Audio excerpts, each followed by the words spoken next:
Opening statements began this morning in federal court in Birmingham over the Alabama new congressional district maps. The three-judge panel will decide if this new map still violates the Voting Rights Act. 2031's Dave Brazelton has been in the courtroom, joins us now with more. Dave?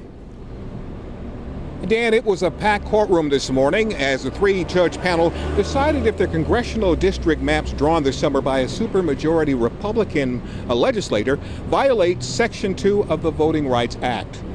In 2022, the same judges ruled the state's old map weakened votes of black people, a ruling upheld by the U.S. Supreme Court.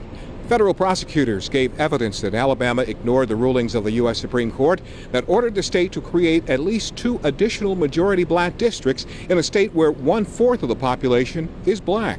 Lawyers for the state say despite the lack of representation of black voters, the division of additional districts would have a negative effect on traditional voting areas in the state.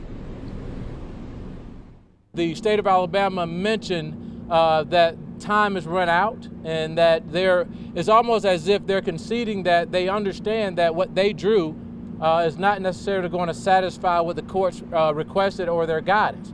And so their sheer defiance, as the plaintiff attorney mentioned, they chose defiance over compliance.